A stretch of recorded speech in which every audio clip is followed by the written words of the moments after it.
Hey guys, Steve here from Nuts Off Gaming with another video in our completion series. This one is also on the Xbox Game Pass. It is Sam & Max Save the World. This is a Telltale game. It's a 360 game, but you can also play on the Xbox One. It includes 6 episodes of Sam and Max, who are freelance cops or something, and fighting crime and a little bit of comedy. The game kind of surfaces around being a comedy game.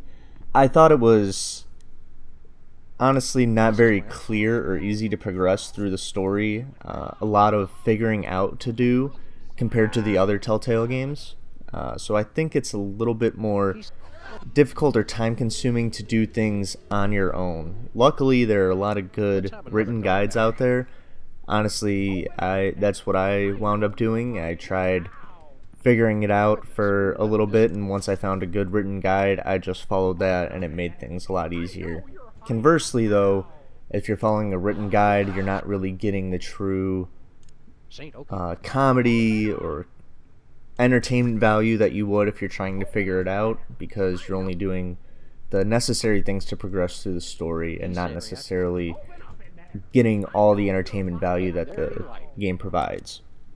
You can also skip through the dialogue in this game. Personally, I like it. I wound up doing that eventually. I played through every episode once without doing it, and I personally think it was a lot better just skipping through everything. Maybe that's because I had already heard everything, but sometimes it drags on and there's a lot of back and forth, and in the spirit of trying to get a quick and easy 100%, the more dialogue you listen to, obviously the longer it takes.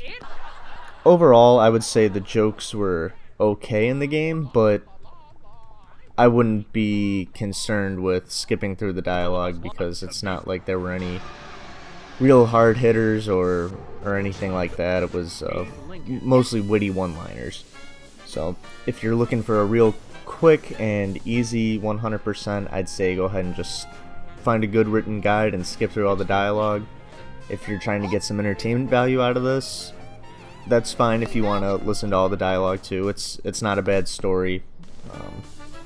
There are 12 achievements in this game. 7 are story related, just finishing out the episode, 1 for each episode, and then the 7th achievement is finishing all the episodes. There are 5 missable achievements. One of them is actually kind of necessary to progress through the story, but that's going to be in episodes 2 through 6. That's what I'm showing you on this video right now, kind of how to, in each episode, get each of those missable achievements. The pros of this game: there were some good witty one-liners, nothing that made me laugh out loud, but I enjoyed or appreciated the comedy aspect of it. There were also some good, interesting puzzles in this game. It's not as I mentioned, it's not as clear cut on what to do. It's a little bit more difficult, but when you know what you had to do, it's actually pretty interesting. You're not using traditional methods. It's more, I guess you could say, unconventional things to progress through the story. So I thought those were nice and interesting aspects to the game. The cons were, as I mentioned, it's pretty difficult to figure out what to do on your own. Very time consuming if you do that.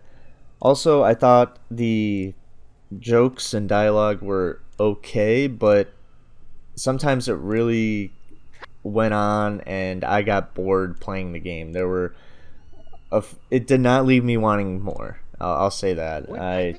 After each episode, I would have to take a break. I couldn't go into another one. I just was not as impressed with the game as I have been with other Telltale games.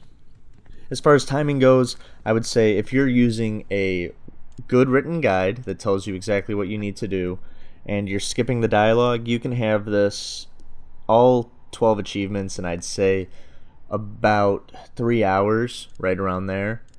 If you're not skipping the dialogue, which is okay, because then you get a little bit more of what's going on in the story. It might take 5-6 hours. If you're not using a guide at all, it might take 10 plus hours to get all of these achievements. So it's not 1,000 gamer score, it's only 200 gamer score, but as I mentioned, it's not on the Xbox Game Pass. If you're looking for I'm a big fan of just completing games, getting all the achievements for the game, so that's what this whole series is based on. So if you're just looking to get a completed game, this is one you can knock out pretty quickly. So with that, if there are any questions you have on getting these missable achievements, you can leave them in the comments. Have any other videos that you'd like us, or games that you'd like us to put in this series, leave that in the comments as well. Give this video a like if it helped you out, and subscribe to our channel so you can get all the other games that we're putting on this series and all of our other series. So thanks guys, see you next time, bye.